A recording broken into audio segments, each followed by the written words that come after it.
Hello friends, स्वागत है आप सभी का हमारे चैनल सौरव ऑल सब्जेक्ट पर। आज हम पढ़ने वाले हैं अंधेरे में कविता की समीक्षा। ये हमारी क्वेश्चन है।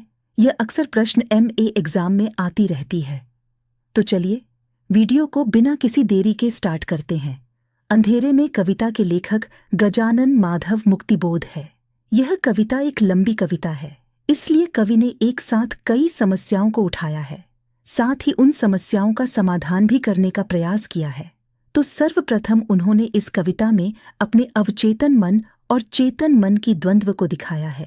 उन्होंने यह बताने का प्रयत्न किया है कि हमारा अवचेतन मन बहुत अच्छा काम करना चाहता है, साहसी काम करना चाहता है, देश की उन्नति में भागीदार बनना चाहता है, लेकिन चेतन मन जो है वह सुख सुविधा भोगी है और वह अपने सुविधा के लिए बाकी चीज़ों को त्याग करने के लिए तैयार हो जाता है। इस बारे में उन्होंने बताया है। साथ ही इस कविता में उन्होंने जो पूंजीवादी व्यवस्था है, साथ ही उसके हाथों में कठपुतली बने शासन तंत्र है, वह किस प्रकार जनसाधारण को उत्पीड़न शोषण आदि कर रहे हैं, अर्थात लोगों को किस तरह से परेशान कर रहे हैं, इसका उल्लेख उन्होंने किया है। उन्होंने का पर्दाफाश करने का प्रयास किया है। साथ ही जनता को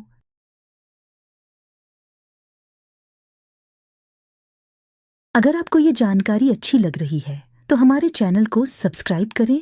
प्लीज़, आपकी एक सब्सक्राइब से हमें वीडियो बनाने में मोटिवेशन मिलती है, नहीं तो हम लोग आगे से वीडियो नहीं बनाएंगे। आपका एक सब्सक्राइब हमारा मनोबल बढ़ता है। चलिए वीडियो में आगे की ओर बढ़ते हैं। इसके विरुद्ध में क्रांति करने की बात कही है। इस कविता में उन्होंने लेखक को कलाकारों बुद्धिजीवियों द्वारा सुविधा भोगी बन जाने को सबसे दुख का बात कहा है, क्योंकि उनके अनुसार यही समाज सुधारक होते हैं। सबसे बड़े तो इन्हीं को जन क्रांति का अग्रदूत बनना होगा। तो इस तरह से कई बातों को उन्होंने इस कविता में रखा है। गजानन माधव मुक्तिबोध की कविता अंधेरे में उनके काव्य संकलन चांद का मुंह टेढ़ा है में संकलित है। इस कविता में कई हमारे देश की आज़ादी से पहले की स्थिति का और आज़ादी के बाद की स्थिति का चित्रण बड़ी गहरी अनुभूति के साथ किया है। जिन स्वतंत्रता सेनानियों ने अपने प्राणों की बाजी लगाकर स्वतंत्रता के लिए संघर्ष किया, वह तो स्वतंत्रता के पश्चात अंधेरे में खो गए और वह लोग रोशनी में आ गए जो स्वार्थी और अवसरवादी थे। इस कविता में मध्य वर्ग के उसे आदमी का संघर्ष भी दिखाया गया है, जो एक और सामाजिक अव्यवस्था और विकृतियों के विरुद्ध संघर्ष करना चाहते हैं, दूसरी ओर अपनी सुविधाओं को छोड़ने के लिए भी तैयार नहीं है। अर्थात वह सुधार भी चाहता है और अपना सुविधा छोड़ने के लिए भी तैयार नहीं है। असल में एक और वे लोग क्रांति पुरुष बनने की आकांक्षी है, लेकिन दूसरी ओर अपनी कमजोरी से डरता भी है। व्यक्ति के इसी द्वंद्व को भी इस कविता में बखूबी चित्रित किया गया है। अपने युग की राजनीति और आर्थिक परिस्थितियों से क्षुब्ध कवि ने इस कविता में दमघोटू परिस्थितियों का चित्रण किया है, जिसके कारण कवि के मन में चिंता बेचैनी कुछ करने की व्यग्रता उत्पन्न हुई।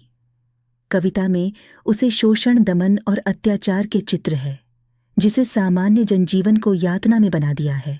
मुक्तिबोध को सबसे अधिक दुख और ग्लानि इस बात की है कि जो बुद्धिजीवी वर्ग है, जिसमें साहित्यकार, समाचार पत्रों के संपादक, शिक्षक सभी आते हैं, वह भी इस पूंजीवादी व्यवस्था का कृतदास हो गया है। कृतदास अर्थात खरीदा हुआ। इस कविता में वह कहते हैं, सब चुप, साहित्यिक चुप और कवि, जैन निर्वक चिंतक, शिल्पकार नर्तक चुप है, रक्तपाई वर्ग से नाभिना लम्ध, ये सब लोग बौद्धिक वर्ग है। कृतदास। अगर यह स्थिति हो तो समाज के लिए बहुत दुर्दशा वाली बात है। मध्यवर्गीय भी अपनी संकीर्णता और स्वार्थपरता के कारण अपने कर्तव्य से च्युत हो गया है। सत्ताधारी लोग एक और प्रलोभन देकर विद्रोहियों को क्रांति करने से रोकता है और दूसरी ओर दमन, अत्याचार और उत्पीड़न द्वारा विद्रोह को समाप्त करने का प्रयास करता है। अर्थात दोनों तरह से यह हम पर उत्पीड़न करते हैं।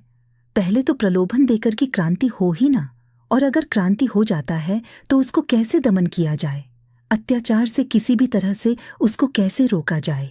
कविता में मार्शल लॉ तथा कवि की मानसिक उद्विग्नता को चित्रित किया गया है, जो उसे समय हुई थी जब उसने शासन तंत्र में काले करना में देख लिए थे और शासन अपनी पोल खोलने की दर से उसे मिटाने के लिए कृत संकल्प हो उठा था। कविता में हुए कह रहे हैं, देख लिया हमको, वे जान गया, सब मार डालो, उसको खत्म करो। एकदम गैलरी से भाग में, पसीने से सराबोर और एक अन्य स्थल पर मुक्तिबोध ने स्टॉल पर बैठकर सिर की हड्डी तोड़ने का लोमहर्षक दृश्य उपस्थित कर उसे आतंक का संकेत किया है, जिसके द्वारा क्रांतिकारियों की जुबान बंद करने का प्रयास किया जाता था। टूटे से स्टॉल पर बिठाया गया हूँ, शीश की हड्डी जा रही तोड़ी लोहे की, किस पर बड़े हथौड़े पर रहे लगातार दृश्य का उन्होंने वर्णन किया है।